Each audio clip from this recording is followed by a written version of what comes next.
Okay students, now the relationship of physics in society. Society में physics का क्या relation है? सबसे पहली चीज़, सबसे इंपॉर्टेंट चीज़ और सबसे सिंपल, हम डेली लाइफ की अगर हम बात करें तो हम बात करते हैं कि जब हमें एक प्लेस से दूसरे प्लेस पर जाना होता है, एक डिस्टेंस कवर करना होता है, then we use the transport. Transport में हम कुछ भी ले सकते हैं। ट्रांसपोर्ट में हम बाइक ले सकते हैं, कार ले सकते हैं, बस ले सकते हैं, फ्लाइट ले सकते हैं, ट्रेन ले सकते हैं। तो all transports are based on the physics. इनमें कहीं ना कहीं कोई फिजिक्स का फिनोमेना वर्क कर रहा है। फिजिक्स के फिनोमेनास की वजह से ट्रांसपोर्ट इजीली हमें एक प्लेस से दूसरे प्लेस तक ले जाता है। ठीक है, तो जैसे जेट एयरक्राफ्ट से एरोप्लेन है, एरोप्लेन बर्नौलीज प्रिंसिपल पे वर्क करता है, ये हम 11th में पढ़ेंगे। ठीक है, इसके अलावा शिप्स हैं जो सी में चलते हैं। इसके अलावा आपकी कार है जो इंजन, जिसका इंजन मैकेनिकल एनर्जी पे वर्क करता है। मैकेनिकल एनर्जी जो फ्यूल होता है, फ्यूल को कन्वर्ट करता है मैकेनिकल एनर्जी में। तो कन्वर्जन जो यहाँ पर होता है, कार्बोरेटर होता है, ये सब किस पर वर्क करते हैं, किस पर बेस्ड होते हैं? ये होते हैं फिजिक्स पर बेस्ड होते हैं, इंजीनियरिंग फिजिक्स पे वर्क करते हैं।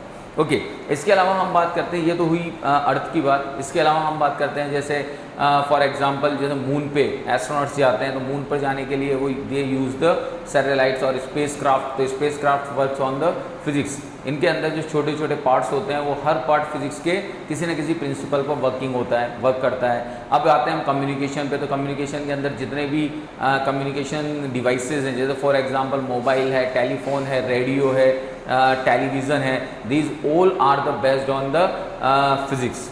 Okay, now we use the modern technology just like as a mobile, just like as a computer.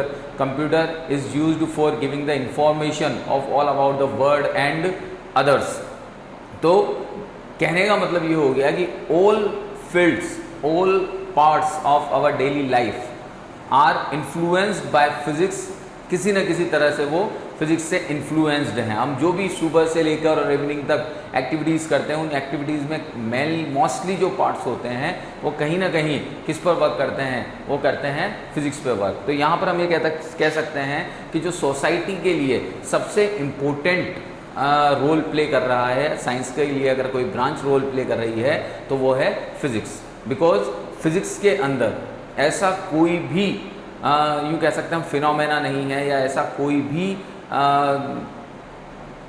यूँ प्रिंसिपल नहीं है जिस पर साइंस की कोई ना कोई ब्रांच बेस्ड ना हो। तो physics is the base of science. मैं वापस वही रिपीट करूँगा, physics is the base of science. और बेस ऑफ साइंस होने की वजह से it plays the most important role in our daily life and in society. Okay बेटा, thank you. Hello students, good morning. Now we started our next topic. भौतिक जगत का जो अगला टॉपिक है वो है समाज एवं भौतिकी। बहुत इंपॉर्टेंट चीज़ है, बहुत महत्वपूर्ण चीज़ है, समाज एवं भौतिकी। यानी हम यहाँ पर भौतिक विज्ञान का समाज के साथ में रिलेशन बता रहे हैं, समाज के साथ में इसका संबंध बता रहे हैं कि समाज के किस किस क्षेत्र में भौतिक विज्ञान उपयोग में आता है। अगर हम बात करें तो दैनिक जीवन की अधिकतर क्रियाओं में, अधिकतर गतिविधियों में भौतिक विज्ञान का एक बहुत महत्वपूर्ण स्थान है। जब हम बात करते हैं कि दैनिक जीवन की क्रियाओं में कैसे इसका महत्वपूर्ण स्थान है, तो सबसे पहले हम बात करते हैं हमारी ट्रैवलिंग की, कि अगर हमें एक स्थान से दूसरे स्थान पर जाना है, कोई दूरी तय करनी है, तो उस दूरी को तय करने के लिए हम किसको यूज़ में लेते हैं? हम साइकिल यूज़ में लेंगे, हम स्कूटी यूज़ में लेंगे, हम कार यूज़ में लेंगे, हम बस लेंगे, हम ट्रेन लेंगे, हम फ्लाइट लेंगे, हम जहाज़ लेंगे। तो कहने का मतलब ये हो गया कि जितने भी साधन हैं, ये साधन कहीं ना कहीं फिजिक्स के ऊपर बेस्ड है।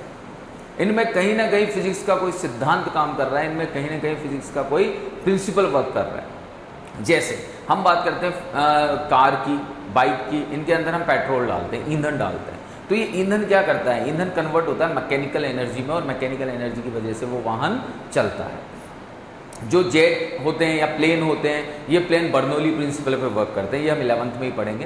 तो ये बर्नौली प्रिंसिपल के ऊपर वर्क करते हैं, उसकी वजह से ये आसानी से ऊपर उड़ पाते हैं। तो कहने का मतलब ये हो गया कि एक छोटा सा पार्ट, जो हम परिवहन के बारे में बात कर रहे हैं, तो परिवहन के अंदर या परिवहन के लिए जो सबसे इम्पोर्टेंट रोल प्ले करती है वो कौन करता है? फिजिक्स। ठीक है, इसके बाद में हम आते हैं जैसे ऊर्जा के संसाधनों पर। हम ये कहते हैं कि राष्ट्र के लिए आज सबसे बड़ी चिंताजनक बात यह है कि ऊर्जा के जो स्रोत हैं वो सीमित हैं। परंपरागत ऊर्जा के स्रोत धीरे धीरे घटते जा रहे हैं, और धीरे धीरे घटते जा रहे हैं, तो ये राष्ट्र के लिए एक अत्यधिक चिंताजनक बात है। तो फिर यहाँ पर अपरंपरागत स्रोतों का निर्माण भौतिक विज्ञान की सहायता से किया गया, जैसे सौर ऊर्जा है, पवन ऊर्जा है, पवन चक्कियों के द्वारा ऊर्जा जनरेट की जाती है, सौर ऊर्जा के द्वारा ऊर्जा जनरेट की जाती है। तो इसके द्वारा हम अधिक मात्रा में तो नहीं, लेकिन फिर भी कुछ मात्रा में ऊर्जा की कमी को पूरा करते जा रहे हैं। तो ये भी बेस्ड है फिजिक्स पर। इसके बाद में हम आते हैं संचार क्रांति में। संचार क्रांति के अंदर जहाँ पहले एक दूसरे से कम्युनिकेशन करने के लिए हम पत्र लिखते थे, हम लेटर भेजते थे या हम टेलीग्राम करते थे, तो यहाँ पर भी अब संचार क्रांति आने के बाद में हमारे हाथों में मोबाइल आ गया है। मोबाइल आने से आसानी से हम विदेशों में भी बहुत हज़ारों किलोमीटर की दूरी पर भी बैठे हुए व्यक्ति से 1 सेकंड के अंदर बात कर सकते हैं। हम वीडियो कॉल करके उनसे आमने सामने उनका फेस देख सकते हैं। तो ये एक संचार क्रांति का बहुत बड़ा और बहुत महत्वपूर्ण उदाहरण है, जिसके अंदर भी फिजिक्स कहीं ना कहीं वर्क कर रही है। इसके अलावा हम बात करें टेलीविज़न की, रेडियो की, जो हमें सूचनाएं प्रदान करते हैं, तो सूचना प्रदान करने के स्रोतों के रूप में हम यहाँ पर टेलीविज़न और रेडियो को काम में लेते हैं। इसके अलावा हम यहाँ पर और बात करें तो औरों में जैसे हमने कहा कि संचार क्रांति के साथ साथ जो हमारा शिक्षा जगत है, उस शिक्षा जगत के अंदर भी फिजिक्स का बहुत इंपॉर्टेंट रोल है। आज स्पेस के अंदर कई ऐसी सैटेलाइट्स हैं जो एजुसेट, जैसे एजुसेट है, एजुसेट क्या करता है, शिक्षा से संबंधित जानकारियाँ हमें प्रोवाइड करवाता है। तो स्पेस के अंदर भी फिजिक्स कहीं ना कहीं वर्क कर रहा है। उसके अंदर बहुत सारी सैटेलाइट्स हैं जो हमें, जियो सैटेलाइट हैं जो पृथ्वी के वातावरण के बारे में हमें जानकारी देती है, आंधी तूफानों के बारे में जानकारी देती है, मौसम विभाग के बारे में जानकारी देती है। तो कहने का मतलब है कि राष्ट्र निर्माण में एक महत्वपूर्ण भूमिका कौन निभा रही है, भौतिक विज्ञान। तकनीकी क्षेत्र में एक महत्वपूर्ण भूमिका कौन निभा रही है, भौतिक विज्ञान। तो हर भाग में कहीं ना कहीं भौतिक विज्ञान अपना एक महत्वपूर्ण रोल प्ले कर रही है। इसीलिए हम ये कहते हैं कि भौतिक और समाज ये दोनों एक दूसरे के पूरक हैं। समाज के बिना भौतिक के बिना समाज का कोई अस्तित्व नहीं है, या यूँ कह सकते हैं कि हम हमारे दैनिक जीवन की जो क्रियाएं हैं वो बिना भौतिक के नहीं कर सकते। ठीक है, okay students, now the most important topic, जो इस चैप्टर का अभी तक तो हम सिर्फ जनरल फिजिक्स के बारे में पढ़ते हुए आए हैं, तो इसको ज़्यादा इंपॉर्टेंस हमारी आगे कहीं पड़ेगी नहीं, लेकिन फिर भी उसकी नॉलेज हमें ज़रूरी थी कि फिजिक्स कहाँ कहाँ यूज़ में आती है या इसकी ब्रांचेज क्या क्या हैं। अब सबसे इंपॉर्टेंट टॉपिक है आपकी प्रकृति के मूल बल। प्रकृति के मूल बलों में सबसे पहले हम पढ़ेंगे बल। बल क्या होता है, फोर्स क्या होता है। 9th साइंस में आप लोगों ने पढ़ा है बल किसे कहते हैं। किसी भी वस्तु को धक्का देना या खींचना बल कहलाता है। या तो एक सिंपल सी डेफिनेशन हम ये कहते हैं, या फिर किसी वस्तु पर की गई क्रिया जिससे उस वस्तु के अंदर विस्थापन आ जाए, उस वस्तु की स्थिति में परिवर्तन हो जाए, उसे हम बल कहते हैं। तो अब यहाँ पर हम ये बात करते हैं कि ठीक है, बल तो हमने कह दिया कि वस्तु को खींचना या धक्का देना या वस्तु की स्थिति में परिवर्तन कर देना बल है। लेकिन अगर हम बल के प्रकारों की बात करें तो बल कितने प्रकार के होते हैं। तो अगर बल के प्रकारों की बात करें तो बल के कई प्रकार हैं। जैसे मैंने किसी वस्तु को धक्का दिया तो कौन सा बल लगा, पेशीय बल, जो मेरी मांसपेशियों ने लगाया उस वस्तु के ऊपर, तो वो कहलाता है पेशीय बल। ठीक है, मैंने किसी वस्तु को रगड़ा तो कौन सा बल लगा, घर्षण बल। ठीक है, कहने का मतलब जैसे हमने किसी बॉल को लिया, पानी के अंदर डुबोकर छोड़ दिया, वापस बॉल ऊपर आई, कौन सा बल लगा, उत्प्लावन बल। ये सारे बल आप लोगों ने पढ़ रखे हैं। तो कहने का मतलब बलों के कई प्रकार हैं, लेकिन प्रकृति के अंदर जो मूल रूप से अगर हम ये कहें कि मोस्ट इंपॉर्टेंट फोर्सेस कौन कौन से हैं, महत्वपूर्ण बल कौन कौन से हैं, तो प्रकृति के अंदर मुख्य रूप से 4 बल पाए जाते हैं, या प्रकृति में हम मुख्य रूप से 4 बलों का अध्ययन करते हैं। अब वो 4 बल कौन कौन से हैं, तो हम यहाँ पर वो 4 बल लिखते हैं। सबसे पहले जो फर्स्ट बल है वो है आपका गुरुत्वाकर्षण बल।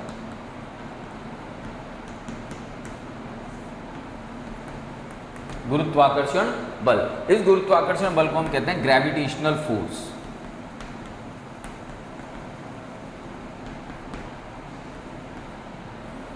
देखिएगा, गुरुत्वाकर्षण को अगर मैं संधि विच्छेद करता हूं तो गुरुत्व धन आकर्षण, ये गुरुत्वाकर्षण का संधि विच्छेद हो गया। गुरुत्व धन आकर्षण, गुरुत्व का मतलब क्या होता है, पृथ्वी, तो इसका मतलब पृथ्वी का आकर्षण। साइंटिस्ट था एक न्यूटन ने ये कहा कि भाई पेड़ से कोई फल टूटता है तो फल टूटकर किधर की ओर गिरता है, नीचे की ओर। उसने किसी वस्तु को लिया, उस वस्तु को ऊपर की ओर फेंका, उसने देखा वो वस्तु वापस किधर की ओर आ रही है, नीचे की ओर। तो यानी हर स्थिति में उसने क्या देखा, हर स्थिति में उसने ये देखा कि जो भी वस्तु अपनी अवस्था में परिवर्तन करती है, जो भी वस्तु ऊपर फेंकी जाती है वो वस्तु वापस नीचे लौट रही है, यानी नीचे से कोई ना कोई बल ऐसा काम कर रहा है जो उस वस्तु को अपनी ओर खींच रहा है। तो उसने उस बल को क्या नाम दिया, गुरुत्वाकर्षण बल। तो एक तरह से गुरुत्वाकर्षण बल को हम ये कह सकते हैं कि पृथ्वी के द्वारा किसी वस्तु पर लगाया गया आकर्षण बल गुरुत्वाकर्षण बल कहलाता है। ओके, अब गुरुत्वाकर्षण बल को हम डिफाइन करें तो कैसे डिफाइन करेंगे, तो बहुत एक अच्छा सा एग्जाम्पल आपको दे रहा हूँ, समझिएगा। ये समझने की चीज़ें ज़्यादा है तो इसको समझिएगा कि कैसे गुरुत्वाकर्षण वर्क करता है या गुरुत्वाकर्षण को हम डिफाइन कैसे करते हैं। तो यहाँ सबसे पहले हम बात कर रहे हैं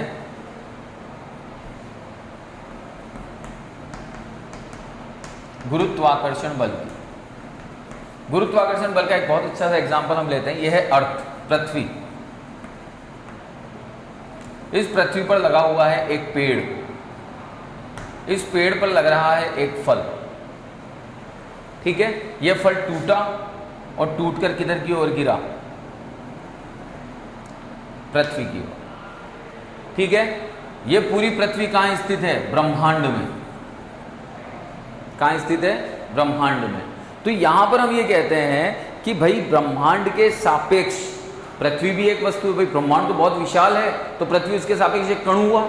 पृथ्वी तो बहुत छोटे आकार की ब्रह्मांड के कंपैरिजन में, तो एक कण हुआ। और पृथ्वी के अंदर जो ये फल है ये भी एक कण हुआ। तो अगर देखा जाए तो इन दोनों कणों के बीच में कौन सा बल लग रहा है, आकर्षण बल।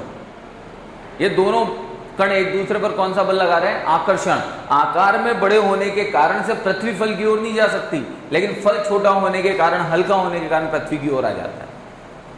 तो यहां से भी न्यूटन ने एक डेफिनेशन बनाई। उसने ये कहा कि ब्रह्मांड में स्थित किन्हीं दो कणों के मध्य लगने वाला आकर्षण बल ही गुरुत्वाकर्षण बल कहलाता है।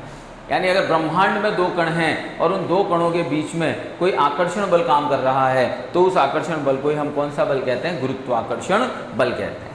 अब यहां पर हम ये कहते हैं कि भाई गुरुत्वाकर्षण बल तो है, लेकिन इस गुरुत्वाकर्षण बल का प्रभाव कहां कहां पड़ता है, कैसे कैसे पड़ता है। तो गुरुत्वाकर्षण बल की जो परास होती है, यानी जो उसका प्रभाव क्षेत्र होता है, वो एक लिमिटेड क्षेत्र तक होता है।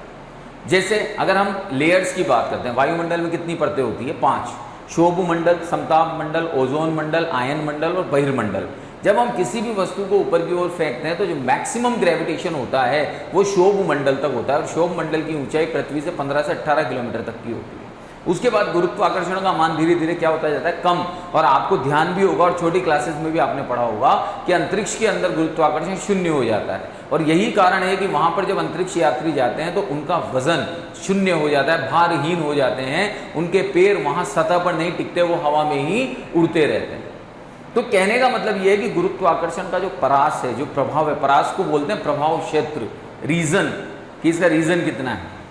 तो जो गुरुत्वाकर्षण की परास है वो परास लिमिटेड होती है, एक निश्चित परास होती है। ओके, अब यहाँ पर हम ये कहते हैं कि भाई गुरुत्वाकर्षण के अंदर यहाँ जब हम बात कर रहे हैं तो गुरुत्वाकर्षण को रिप्रेजेंट करने वाला कोई ना कोई कण तो होगा, कोई ना कोई कण तो है जो गुरुत्वाकर्षण को रिप्रेजेंट कर रहा है या होना चाहिए। तो उस कण को हम बोलते हैं क्षेत्र कण। क्या बोलते हैं उसको, क्षेत्र कण। जैसे मैं एक बहुत सिंपल सा एग्जांपल आपको बताता हूँ कि एक बड़ा सा स्कूल है, उस स्कूल के अंदर कोई न्यू पेरेंट्स एंटर हुआ। न्यू पेरेंट्स अगर एंटर हुआ और उसको स्कूल की हर एक्टिविटी के बारे में नॉलेज चाहिए, उसको ये पता लगाना है कि इस स्कूल में कितनी क्लासेस चलती हैं, उसको ये पता लगाना है कि इस स्कूल के अंदर कितने टीचर्स पढ़ाते हैं, उसको ये पता लगाना है कि इस स्कूल के अंदर कितने स्टूडेंट्स पढ़ते हैं, उसको ये पता लगाना है कि इस स्कूल के अंदर कितने रूम्स हैं, उसको ये पता लगाना है कि इस स्कूल में कितने प्लेग्राउंड्स हैं। तो कहने का मतलब अगर उसको स्कूल की ओवरऑल सारी जानकारी, सारी इन्फॉर्मेशन चाहिए तो उसे किसके पास जाना पड़ेगा, उसको जाना पड़ेगा प्रिंसिपल के पास। तो प्रिंसिपल क्या हो गया, उस स्कूल का एक फील्ड पार्टिकल, एक क्षेत्र कण, यानी जो उस पूरे स्कूल को रिप्रेजेंट कर रहा है।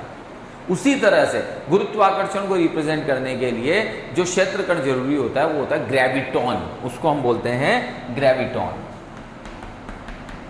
ये आपके गुरुत्वाकर्षण का क्षेत्र कण होता है। गुरुत्वाकर्षण के क्षेत्र कण ग्रेविटॉन के अंदर ये प्रॉपर्टीज होती हैं कि यहाँ ये सारी की सारे जितने भी गुण यहाँ गुरुत्वाकर्षण अकेला दिखा रहा है, ग्रेविटॉन भी वो के वही गुण प्रदर्शित करता है, वही आकर्षण प्रदर्शित करता है, वही उसकी परास होती है और वही इफेक्ट वो शो करता है जो कि एक गुरुत्वाकर्षण बल के द्वारा किया जाता है। तो अगर हम क्षेत्र पार्टिकल की बात करते हैं तो क्षेत्र पार्टिकल जो होता है वो होता है आपका ग्रेविटॉन। अब यहाँ पर हम ये कहते हैं कि जैसे गुरुत्वाकर्षण की हमने बात की, हमने कहा यहाँ से फल टूटा, फल टूटकर नीचे गिरा, नीचे गिरने के बाद में पृथ्वी ने उसे अपनी ओर आकर्षित कर लिया। तो आकर्षित करने का जो गुण है, ये गुण कहाँ से आया? ये गुण यहाँ से आया कि इन दोनों पदार्थों, पृथ्वी का अपना खुद का द्रव्यमान है और पेड़ से जो फल टूटकर नीचे गिरा इसका खुद का द्रव्यमान है, यानी इसका मतलब जो गुरुत्वाकर्षण काम करेगा वो दो द्रव्यमान वाले कणों के मध्य में कार्य करेगा। जहां पर दो द्रव्यमान होंगे वहां पर ये गुरुत्वाकर्षण वर्क करेगा। ठीक है, इसके अलावा अगर हम बात करें यहाँ पर कि जैसे पृथ्वी और चंद्रमा की बात करते हैं, तो पृथ्वी और चंद्रमा के बीच भी गुरुत्वाकर्षण बल होता है। ठीक है, जितने, जैसे कई बार सुना होगा आपने, समुद्र के अंदर टाइड्स आ जाते हैं, ज्वार भाटा आ जाता है। ज्वार भाटा किस वजह से आता है? ज्योग्राफी में पढ़ा होगा आप लोगों ने, गुरुत्वाकर्षण के कारण से। तो ज्वार भाटा के जो मूल कारण है वो क्या है? आपका गुरुत्वाकर्षण। तो कई अन्योन्य क्रियाएं ऐसी होती हैं जिन अन्योन्य क्रियाओं में हम गुरुत्वाकर्षण को काम में लेते हैं। जैसे यहाँ पर हम ये कह रहे हैं कि शाख से, मैं आपको एक बार डिक्टेट करके बता रहा हूँ कि शाख से टूटने पर फल का गिरना, चंद्रमा, पृथ्वी व अन्य आकाशीय पिंडों की गति, ये भी गुरुत्वाकर्षण के अधीन होती है। इसके अलावा हम बात कर रहे हैं कृष्ण विविर द्वारा प्रकाशीय कणों को आकर्षित करना। अब ये कृष्ण विविर क्या होता है? ब्रह्मांड के अंदर क्या होता है बेटा? कृष्ण विविर को बोलते हैं ब्लैक होल। ब्रह्मांड के अंदर क्या होता है कि जितनी भी अंतरिक्षीय घटनाएं होती हैं, सौर मंडल है, इसके अलावा आपका तारा मंडल है, इसके अंदर आकाशगंगा है, तो वहाँ पर क्या होता है? एक छोटा सा ब्लैक होल होता है। ये ब्लैक होल क्या है? एक तरह से देखा जाए तो एक काला स्थान, काला स्पेस है जो छूटा हुआ है। वो स्पेस क्या करता है कि जितने भी प्रकाशीय कण हैं उन प्रकाशीय कणों को अपनी ओर आकर्षित करता है। तो ब्लैक होल के पास में क्या है? ग्रेविटेशन की प्रॉपर्टी है। ग्रेविटेशन प्रॉपर्टी की वजह से क्या करता है? वो जितने भी ब्रह्मांड के अंदर प्रकाशीय कण हैं उन प्रकाशीय कणों को अपनी ओर आकर्षित करता है। तो ये कृष्ण विविर कहलाता है। ठीक है, यहाँ पर हम बात करते हैं जो गुरुत्वीय बल है वो न्यूटन के नियमानुसार किसका पालन करता है? न्यूटन ने दिया था गुरुत्वाकर्षण का सिद्धांत। क्लास 9th में आप लोगों ने पढ़ा होगा कि किन्हीं भी दो द्रव्यमानों के मध्य लगने वाला बल उन द्रव्यमानों के गुणनफल के समानुपाती और उनकी दूरी के वर्ग के व्युत्क्रमानुपाती होता है। हो सकता है इतना डिटेल में आपने नहीं पढ़ा हो, लेकिन आपने ये फॉर्मूला जरूर पढ़ा होगा, F=G(m1m2/r²). ये 9th क्लास में था। तो ये न्यूटन ने ये गुरुत्वाकर्षण बल का सूत्र दिया। ये गुरुत्वाकर्षण बल किस पर डिपेंड कर रहा है? द्रव्यमान पर और साथ साथ कणों के बीच की दूरी पर, कि जैसे जैसे दूरी बढ़ती जाएगी, क्योंकि ये व्युत्क्रमानुपाती संबंध है, ठीक है, जैसे जैसे दूरी बढ़ती जाएगी वैसे वैसे गुरुत्वाकर्षण बल कम होता जाएगा। अब यहाँ पर सबसे पहली ये सबसे इंपॉर्टेंट चीज ये है कि न्यूटन ने बताया कि गुरुत्वाकर्षण बल व्युत्क्रम वर्ग नियम का पालन करता है। ये व्युत्क्रम वर्ग नियम क्या है इसको समझना है। व्युत्क्रम वर्ग नियम वो होता है जो केंद्रीय बलों में काम करता है। अब केंद्रीय बल क्या होता है? केंद्रीय बल ऐसे बल जो वस्तुओं के केंद्र की ओर कार्य करते हैं उन्हें केंद्रीय बल कहते हैं। वस्तुओं के केंद्र की ओर कार्य करने वाले बलों को केंद्रीय बल कहा जाता है। और जितने भी केंद्रीय बल होते हैं वो केंद्रीय बल व्युत्क्रम वर्ग नियम का पालन करते हैं। अब आप कहेंगे सर ये व्युत्क्रम वर्ग नियम क्या हो गया? तो मैं आपको ये बताना चाहूंगा कि जैसे दो कण हैं, एक कण ये है, एक कण ये है, एक का द्रव्यमान m1 है, एक का द्रव्यमान m2 है और इनके बीच की दूरी r है। अगर मैं इस दूरी r को बढ़ाता जाऊंगा तो गुरुत्वाकर्षण का मान क्या होता जाएगा? कम होता जाएगा। तो मेरे लिए तो फिर इस फॉर्मूले में इस स्क्वायर की जरूरत ही नहीं थी, इस स्क्वायर की जरूरत ही नहीं थी भाई। मेरा फॉर्मूला तो यहीं से वर्क कर रहा है कि एफ और आर के रिलेशन कैसा मिल गया मेरे को? व्युत्क्रम रिलेशन मिल गया। व्युत्क्रम रिलेशन मिल गया तो आसानी से यहाँ पर जो गुरुत्वाकर्षण बल का मान है वो कम ज्यादा हो रहा है। लेकिन फिर भी मैंने स्क्वायर लगाया, क्यों? केंद्रीय बल की वजह से। केंद्रीय बल ये कहता है कि भाई व्युत्क्रम वर्ग होना चाहिए, व्युत्क्रम वर्ग नियम होना चाहिए, क्योंकि थोड़ा सा परिवर्तन होते ही उससे संबद्ध राशि के अंदर अत्यधिक परिवर्तन हो जाए। आपने दूरी को थोड़ा सा कम कर दिया, ज्यादा कर दिया तो तुरंत वो रिएक्ट कर जाए। जैसे एक चुंबक और एक कील ली हमने, मैंने पहले भी एग्जांपल बताया, चुंबक और कील ली। अब कील को मैं धीरे धीरे धीरे धीरे चुंबक की ओर ले जा रहा हूं तो थोड़ा सा और आगे ले जाते एकदम से चली जाती, खिंच जाती। तो कहने का मतलब ये जो तेजी से परिवर्तन आया ये किसके अधीन आता है? ये व्युत्क्रम वर्ग के अधीन आता है। तो यहाँ पर न्यूटन ने जो गुरुत्वाकर्षण बल था उस गुरुत्वाकर्षण बल को बोला कि ये व्युत्क्रम वर्ग नियम का पालन करता है और ये एक संरक्षी बल होता है। संरक्षी बल क्या होते हैं इस चीज को भी हम समझ लें। संरक्षी बल का मतलब यह होता है कि जिसके अंदर जो कुल परिवर्तन है वो कुल परिवर्तन हर दिशा में समान होते हैं, उन्हें हम संरक्षी बल कहते हैं। ठीक है, इसका जो क्षेत्र कण है वो मैंने आपको बता ही दिया, ये ग्रेविटोन होता है। ठीक है, और इसकी जो परास होती है ये वृहद होती है, बहुत ज़्यादा होती है। तो बहुत ज़्यादा होने की वजह से धीरे धीरे धीरे धीरे इसका प्रभाव तो कम होता जाता है, लेकिन प्रभाव दिखता रहता है, बहुत ज़्यादा होने की वजह से इसका कुछ प्रभाव दिखता रहता है, इसलिए इसकी परास को क्या बोला जाता है कि इसकी परास बहुत ज़्यादा वृहद होती है। ओके, तो ये आपका ग्रेविटेशन फोर्स है, गुरुत्वाकर्षण बल है। ठीक है बेटा, कल मैं आपको इसका इलेक्ट्रोमैग्नेटिक फोर्स पढ़ाऊंगा। बहुत धीरे धीरे अभी हम चल रहे हैं क्योंकि कई स्टूडेंट्स हैं जो अभी ऐड हो रहे हैं हमारे साथ में, तो मैं अभी स्पीड इंक्रीज़ नहीं कर रहा हूँ, लेकिन इस वीक के बाद में जो अब नेक्स्ट क्लासेस होंगी उनमें हम थोड़ा स्पीड हमारी इंक्रीज़ कर लेंगे। यहाँ तक अगर कोई आपको डाउट्स हैं तो आप मुझसे पूछ सकते हैं। Okay, thank you.